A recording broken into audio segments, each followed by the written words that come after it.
Madame, mademoiselle, monsieur, bonjour. Bienvenue pour cette 6e et déjà dernière séquence de la série consacrée au romancier Armel Job. Bonjour Armel Job. Bonjour.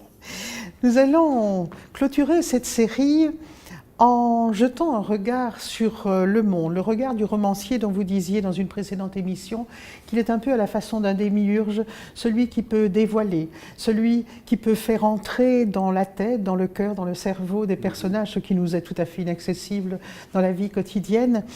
Alors je prends la toute dernière phrase d'un de vos derniers livres, donc c'est 7 histoires pas très catholiques qui ont déjà été évoquées. La dernière phrase de ce recueil, c'est « La puanteur de l'existence, n'est-ce pas ce qu'on cherche, celle qui étouffe jusque dans son souvenir le parfum divin des pyxides ». Alors c'est une phrase très forte, la puanteur de l'existence. Dans le fond, elle ne vous fait pas peur? Non. On a pu s'en rendre compte, je pense, au cours de ces entretiens.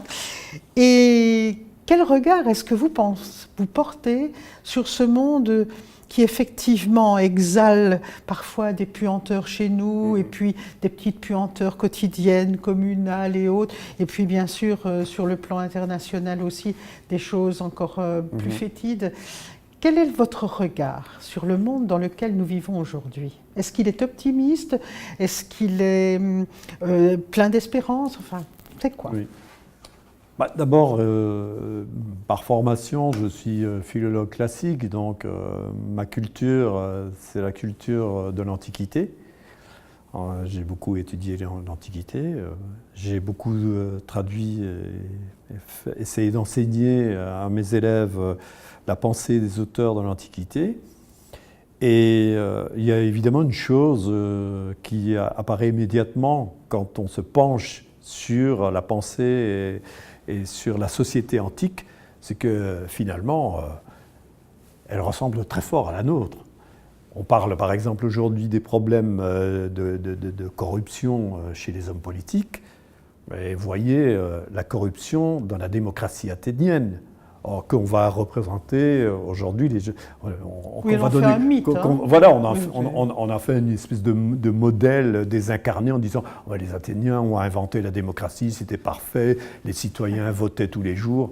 Alors que quand on lit par exemple les comédies d'Aristophane où il parle de la démocratie athénienne, c'est absolument catastrophique.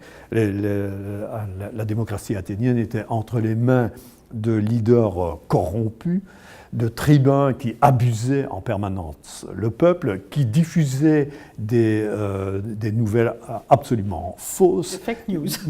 Des fake news, mais bien entendu. Et qui ont conduit Athènes à la ruine, parce qu'il faut quand même bien dire qu'Athènes a perdu la guerre du Péloponnèse, et donc la cité démocratique a été défaite par un régime fort, qui était le régime de Sparte.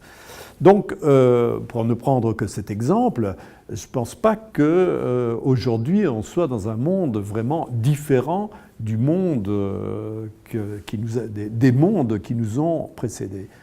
On est toujours aux prises avec les mêmes problèmes, me semble-t-il.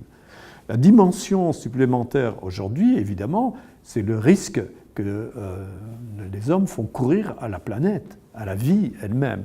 Et ça, je crois que c'est un phénomène tout à fait inédit.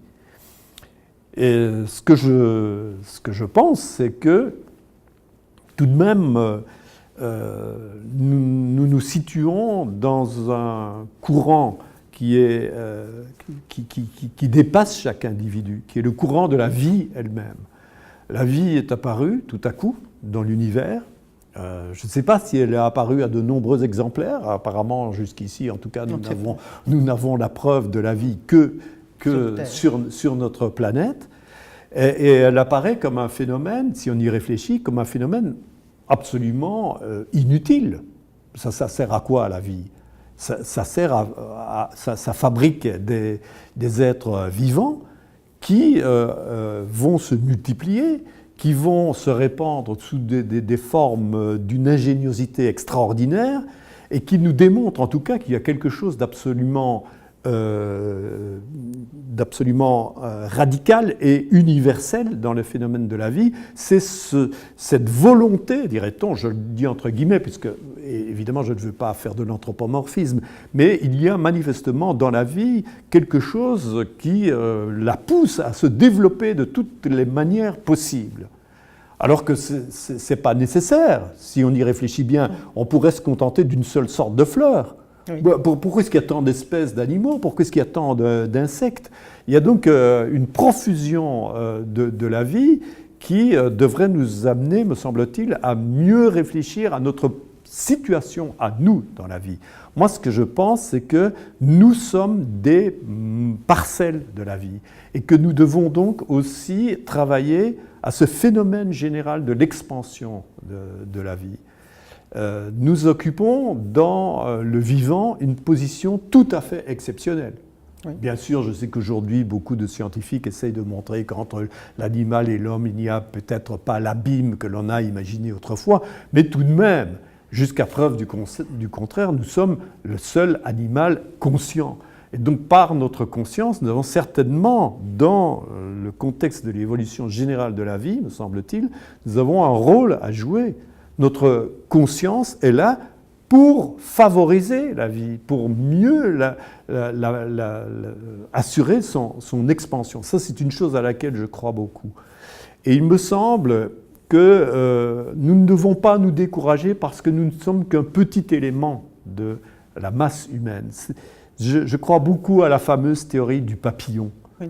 Le battement des ailes d'un papillon sur l'Amazone peut déclencher à terme une tempête dans la mer du Japon.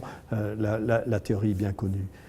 Et peut-être plutôt que de parler de tempête et de catastrophe, je me rallierais volontiers à cette idée que j'ai trouvée chez un très grand écrivain qui s'appelle Vassili Grossman, qui était un écrivain russe, soviétique, qui est très célèbre pour son roman Vie et destin, dans le roman dans lequel il décrit la situation des soldats soviétiques et des soldats allemands. Il ne fait pas de distinction entre les camps au cours de la Deuxième Guerre mondiale et tout spécialement au cours de la bataille de Stalingrad.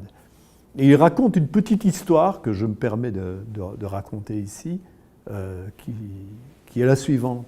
Après la bataille, au moment où les Allemands ont été défaits, les soldats, les soviétiques, obligent les prisonniers allemands à relever les cadavres dans les immeubles saccagés de Stalingrad. Et voilà deux soldats allemands qui retirent d'un immeuble une jeune fille morte, et la mère de cette jeune fille est juste à côté de ces soldats.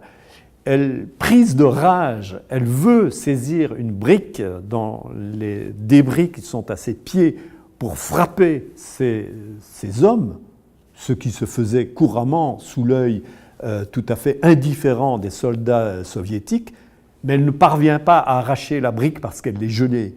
Alors elle s'approche de ces deux hommes et tout à coup, elle va dans son tablier, elle prend un quignon de pain et leur dit « Tiens, mange ». Et Grossman dit « C'est par ce geste que l'humanité sera sauvée ». C'est ce qu'il appelle la petite bonté. Et c'est quelque chose qui me tient fort à cœur. Je crois que je suis